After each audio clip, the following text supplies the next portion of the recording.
Hello, welcome to MLS and Comparative Market Analysis Training, also known as CMAs. Today's session is awesome. The MLS is such an incredible program, and it's what we use day in and day out to help our clients with whatever their needs are. Then, to finish the training, we have the CMA portion, which is our tool to communicate with our clients as far as values go. It is so important and such a big deal to be able to communicate with your clients as far as values and what they should either A, offer on a property, or B, where we need to list their property at so that way they can sell it and accomplish their goals. So let's go ahead and dive right in. We got a lot to go through today. So go ahead and start off in the MLS, and then you notice in the top right you have your initials. Go ahead and click on those and then bring up your profile. Now, this is a really simple screen. You gotta love it. You got your name, so if you have any nicknames or anything that you like to go by, that's where you'd input those. Normal documents that you would use, phone numbers for your office, your home, anything you want to use there. Email addresses. You could have numerous email addresses for different reasons. Make sure you definitely put your website into here, and then your personal logo and photo. These are so important. So as soon as you get into the MLS, tackle your profile. This is what every single person will see that you work with from here on out. So make sure it is set up completely. Now you can change your password. One tip here, MLS is one of the programs that makes you change your password. I believe it's every 3 or 6 months. So start off now, find a good system so you can keep it organized. Last thing you want is to need to find a home in a hurry and you can't remember which password you're on in the MLS. Never want that to happen. So find a good system. Okay, the big thing here is the bottom, your RETS settings. You have several different passwords that either websites or other programs use to be able to add stuff to the MLS or pull information from the MLS. And so RETS is what we would use, for example, in zip forms. When you're going to use MLS Connect, that's what pairs the two together. So in MLS Connect, when they say your username and your password, they're not wanting your MLS password. They're actually wanting your RETS settings password.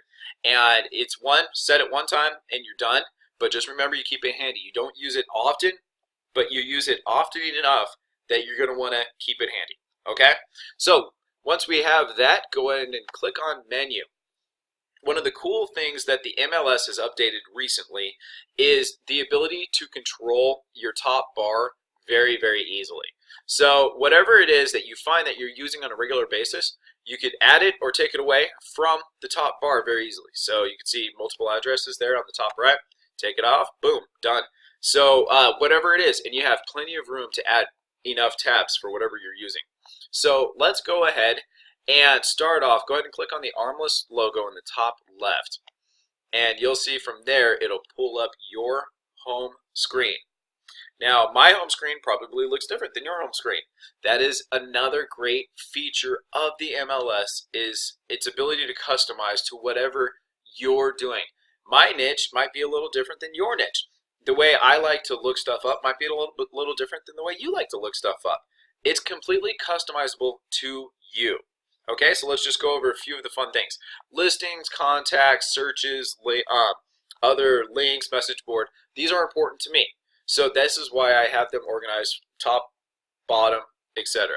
I'm an old school MLS guy. I've been in the now over 10 years, so I actually like the classic look as much as I hate to say it. You might like the updated looks and things like that. But customize whatever you like there, but then come over here to the right and you can see you can move everything around, reorder, change, all kinds of good stuff. So have fun with that and tweak it. If it's not working for you, make it better, okay? Let's go ahead and jump right into searching. The MLS offers lots of searching options. There are some you're probably going to use more than others. I love quick search more than full search. There are a lot of features that we're going to go over as far as what you can use to find homes. And full search might be great for you. Personally, less is more. If there's about 50 tabs for me to be able to click on, the likelihood of me clicking the wrong one is much greater than if I only have 3 or 4 options that are right there, very straightforward, that I'm very familiar with. So quick search is what I have highlighted. Play with both. Find out which one you prefer. They're kind of similar in how they're structured. One's just way more detailed, I guess you could say. Map search, very popular, but you're going to see there's a different way to get to that. MLS number, that in my opinion is one of the easiest ways to find homes. So I love it. If somebody has an MLS number, type in the 7-digit number, good to go, boom, pull them all up. Address, address is another one. A lot of people will just have an address they want you to find. So having a convenient way to have that searchable. And then you have multiple addresses. So you may have that one multiple instead of just the singular one. There's nothing wrong with that. Just use whatever it is that you're likely to need on a more regular basis. Now, being the designated broker, I also like to see all of our office listings on hand. So I have that one handy. Okay, so play with all of these, and we're going to jump into a few coming up. Let's go ahead and start off, though, with the quick search. Now, being a realtor, you're probably familiar with single-family homes, condos, townhomes. But we have access to a lot of different properties and styles of properties. So right up here on the top, you'll see mine was set to multiple dwellings. Yesterday, I was looking for fourplexes for one of my clients. But look at this. You have residential, residential rental, land, commercial and industrial for sale, commercial and industrial for lease, multiple dwellings. That would be like apartment complexes, fourplexes, things of that nature. Businesses, multi-property. So somebody might have a portfolio of 10, 12 properties they might want to get rid of. This was where you would find them. And then you have a few other little options here. Let's start off with a few of the other ones just so you can see. So rentals. Currently in the MLS, there's about 37. Let's get rid of the pending ones. Yep, about 3,760 rentals currently in the MLS.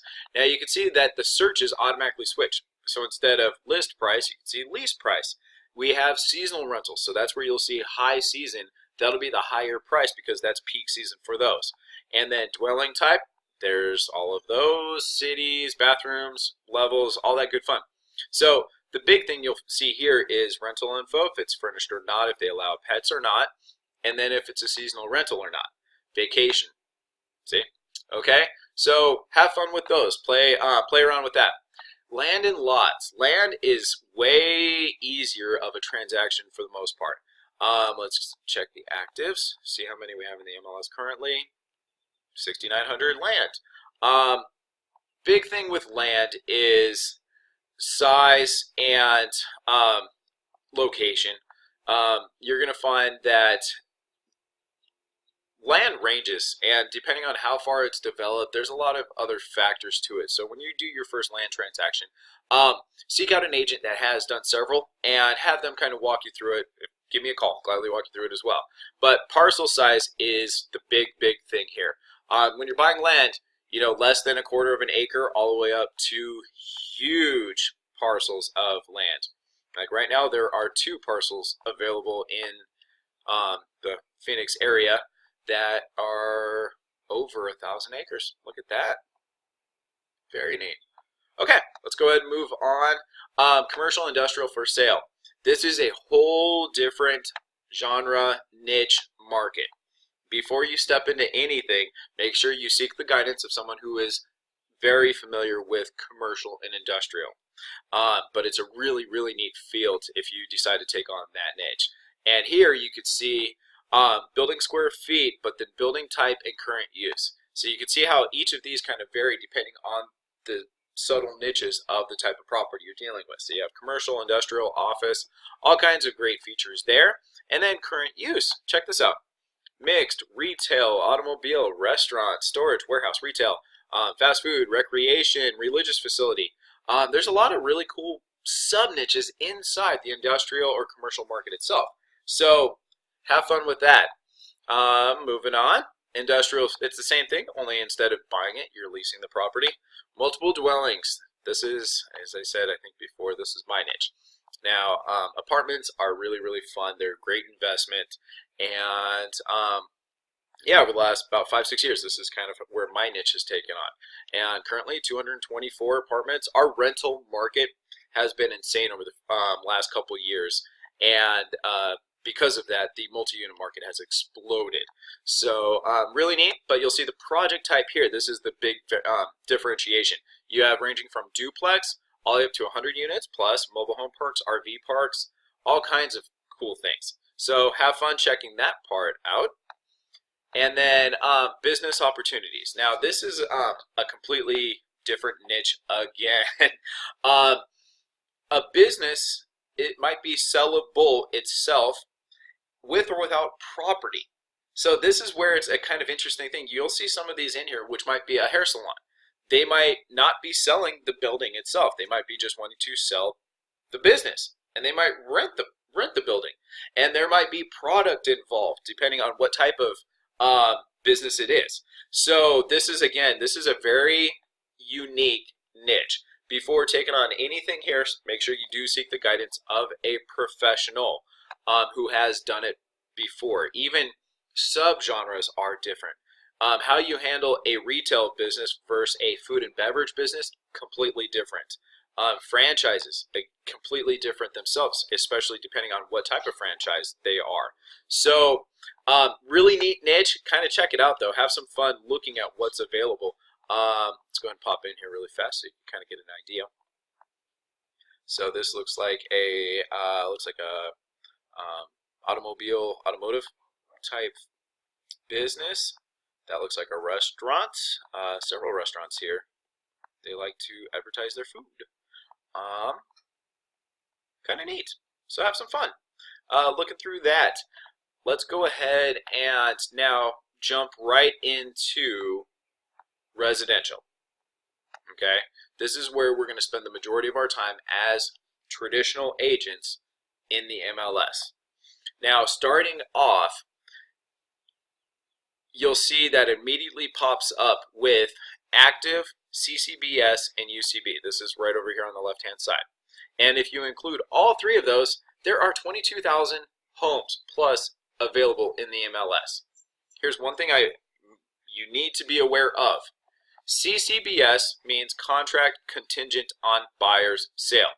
In other words, the buyer of that current home has another home they're selling, and the only way this is going to go through is if they do sell that home. Which means, yes, there is a contract accepted, but it's not a sure thing. But here's the flip side of that. Even if your client loves this house and they submitted an offer over asking price cash, they can't just cancel that and move on with your offer. So they're not truly active. I would strongly suggest thinking twice before you show your clients any homes that have offers submitted, especially if they are already accepted. Okay? So that's CCBS, and then UCB is under contract, but they're accepting backups for one reason or another. Same situation. They have an offer accepted, they have to run with it unless pretty much something happens on the buyer's side and then they have to cancel. So let's go ahead and notate 22,136. Okay? Let's go ahead and remove the others and look at how many truly active homes we have in the MLS currently. 17,123. That means approximately 5,000 homes are showing up on websites outside of the MLS as active that aren't truly active. Not every website, and this is a huge thing that you're going to encounter as an agent. People will see homes that aren't truly active all the time. So be aware of that. They're going to go on Zillow. They're going to go on Trulia. That's part of the reason we want to wean them off, because the MLS is the most accurate place to find homes. We realtors are regulated by a lot to make sure things are correct here. We have to keep things updated here. Zillow, Trulia, and many other websites, people can input stuff by hand. People can change things by hand. They don't have to keep things updated. So there's a lot of risk and bad info out on those other websites. Okay? So all the more reason when you're talking to your clients, hey, I will gladly set you up with a portal. This will keep you updated with everything in the MLS. By the way, did you know that all the other websites actually pull their information from the MLS? So no matter what, it will be on the MLS first. But what sets them aside and what makes all the different websites different is just how they package that information. So it might look like this, but it still comes from the MLS. It might take 5 minutes. It might take days for their information to get updated. So there's a lot of reasons they should stick with the MLS. And on top of that, if you put the numbers together, 5,000 inaccurate, 17,000 truly accurate, what is that, like 1 out of 4 or 1 out of 5 homes that they're going to see on any other website is not actually active. So make sure they just send you whatever it is they see, and you'll gladly look it up and give them the real information. And if it's active, you're going to jump on it, obviously. So that's good information there. List price. And a lot of these, as we go down, you're going to see you can mix and match, change these so they're not actually normal on yours. And you may or may not actually use a lot of these on a regular basis, right? If you're dealing with affordable homes, for the most part, you're going to be mainly dealing with max prices, where I want to see everything under $250,000. On the flip side, if you're dealing with very particular buyers, you might say, okay, let's see, let's go everything over $500,000, whatever it might be. So get familiar with, are you looking for up to or above? That's going to be a factor on a lot of these. Are you wanting at least 3 bedrooms or no more than 4, right? Or are they looking for a 3 or 4 bedroom? Okay, as we continue through dwelling types, you're going to look at this and kind of notate to yourself, there's something missing here that you hear on a regular basis, but it's not listed. You've got single-family homes, patio, townhome, apartment-style flat, Gemini twin, manufactured, modular prefab, loft style. There's no condo. Okay, condos can be several different things. So townhome, apartment-style flat, patio home. What they boil down to is, do you own the property or do you just own the interior walls of that particular place? If you have a 1-story townhome, you actually own the land, just like a single-family home. You own the land and you technically own the air rights or whatever, given that's kind of changed here and there. But historically speaking, you own from the core of the earth, that little portion straight up to whatever portion on the land of the earth, and then straight up above it, right? Makes sense on a single family, single family, but on like a single story. But let's say you live in a place like New York. You have 100-story buildings. Can you own the ground below you? No, that's another apartment. Can you own the air above you? Nope, that's probably another apartment too. How about to the right or left? Nope. So that is the difference on what you're looking for, okay? And for a lot of that, you're going to have to actually go to the tax records to find out what is it listed as, a condo or a townhome or other variations, okay? So just be aware of that. Patio home, townhome, apartment style, those are all very similar to if you might be looking for a condo. Loft style, same thing, right? So just an interesting tidbit there. Dwelling style, kind of a more detailed version of this. Is it detached, as in a single family home? Is it attached, as in do we share a common wall? Or are they stacked, as in are there people above and below me? Okay, so depending on if you're downtown, you might have a person, people who love the modern downtown living, love the stacked.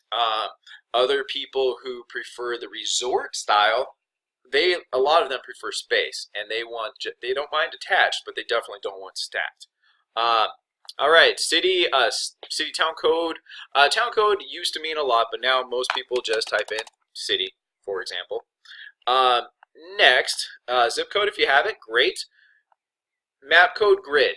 This is another one that used to be huge, and we used to have the book and reference the book on a regular basis. This is one that most agents typically aren't really using anymore. Now, bedrooms. as we're going through, have fun searching and messing around with the different options available. I'm just going to point out a few things that to be aware of as potentially a new agent, or that just give hopefully a different perspective. Bedrooms. Most people today prefer three bedrooms plus. Okay. Now, a lot of people would take a 2-bedroom if it has a den. Not many people look for 2-bedroom homes on the surface. Okay, so as an option, those are out there. But know that if you have a 2-bedroom home with a den, most people don't search for that unless, for example, someone tells them that they can or they should. Most people will revert to 3 bedrooms. Okay, so if you do have a 2-bedroom with a den, there are ways to look that up. Okay, so we'll get to that in just a minute. That would be under your custom search options. Bathrooms. Bathrooms, most of the time you think of, oh, 2-bedroom, 2 bath, 3 bath, 4 bath. But when it comes to 2 stories, most of them have a 2.5 bath. That's where most of them start. So it's pretty kind of decent general rule. If you see a 2.5 bath, a lot of times it is probably going to be a 2-story home starting off. But you can go straight up through. So you can go on up to, let's say, if it has 9.5 baths, there feel free to use 0.5. Now, 3/4 baths do exist, but people don't enter them nearly as much. Like, you will see 1 and 3/4 baths. Okay, there you go, 77. So kind of familiarize yourself with what the fractions are or what the decimal places are. What is a quarter, half, 3/4, full baths? What is considered a full bath? Okay, square feet. Now you have your ranges. A lot of people want homes. I want at least 2,000 square feet. So this is where you get familiar with. Are you dealing with a minimum, or are you dealing with we don't want anything over 3,000 square feet? So are you dealing with under or over? Okay. Now, interior levels. This is the unique one. Interior. Okay. This can be a multi-level. This can be a 2-level, etc. So this is a kind of interesting one. Multi-level can be 2 levels or more. Okay. This can be 3. See? So know what you're looking for. If they want a 2-story home, you might want 2 or 2. You know, that will limit it to specifically a 2-story home. See, specifically 2, and if we remove that, there's 20. So that means there would be another 9 multi-level homes available. Now, if you're looking for a 1-story, how would you look for a 1-story? That would be max 1. Very simple. So just get familiar with, are you dealing with mins or maxes, and what you need to input for each.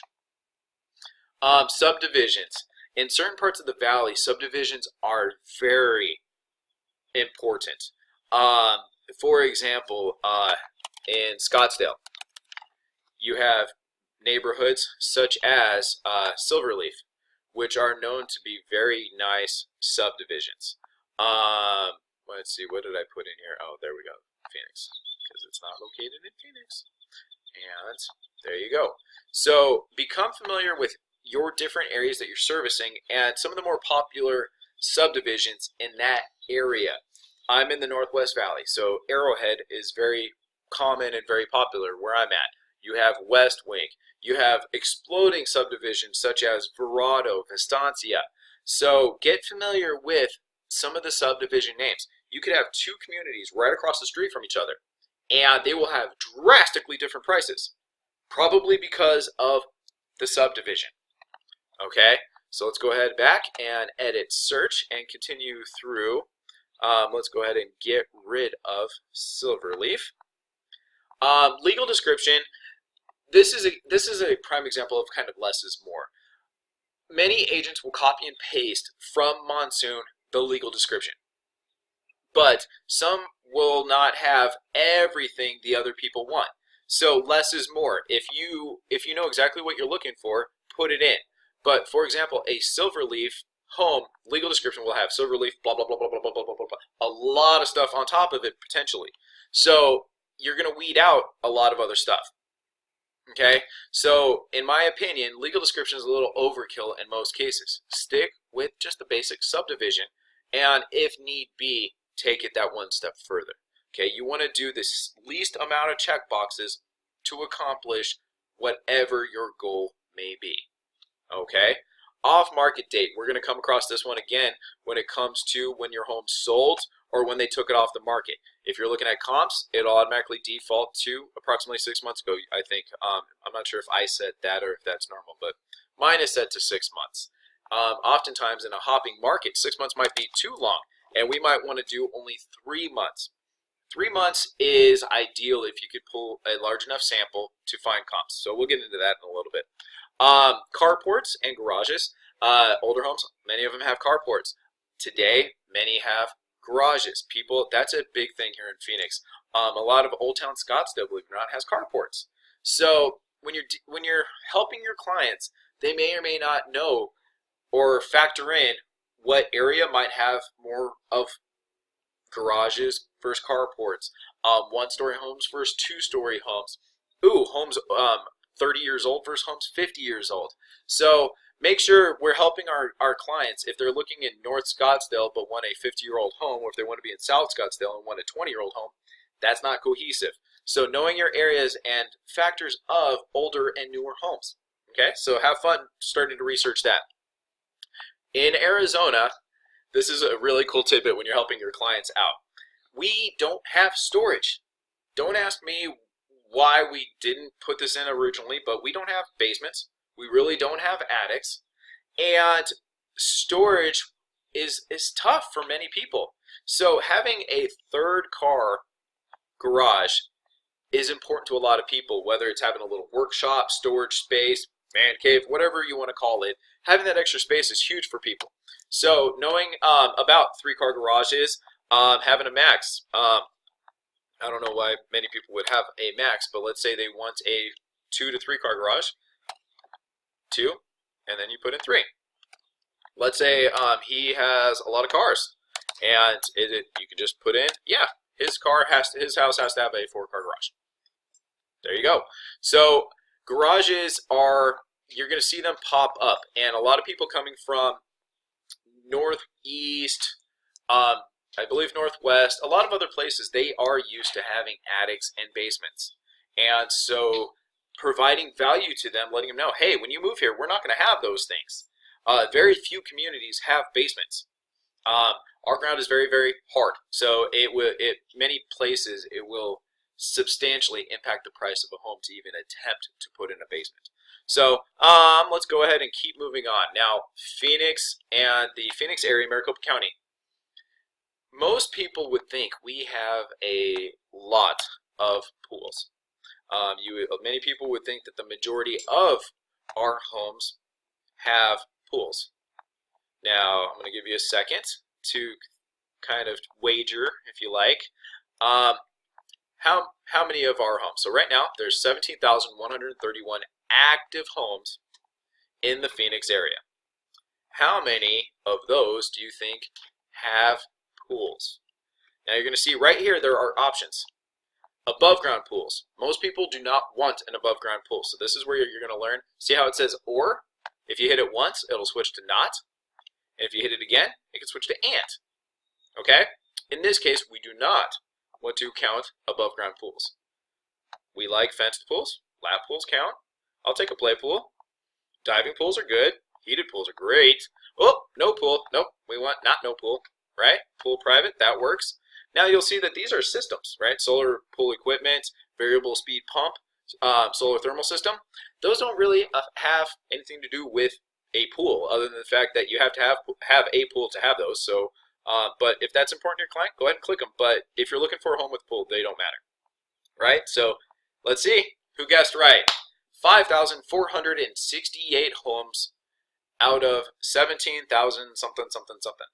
So barely, what is that? 33%, 1 out of 3 max homes available right now have a pool. Historically, you'll see it's even less. It's about 1 out of 4, 1 out of 5 homes have a pool. So it's not the majority, which is why you'll see the homes with a pool will sell faster and sell for a premium than homes without a pool. So if you're going on a listing appointment and you know there's a pool, boom, bonus. And yeah, the average, just to kind of put a ratio to it when you're helping your clients, they'll sell for usually $10,000 to $15,000 more than a home without a pool.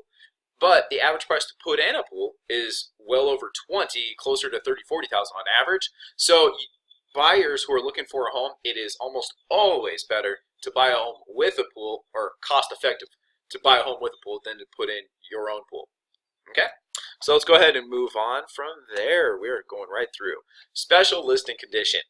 Back in the day, in the fall of the market, this was very popular because almost every single home was one of these.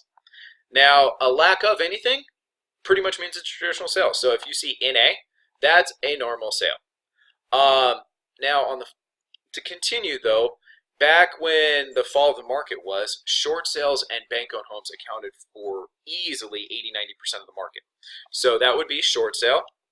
Now, you have different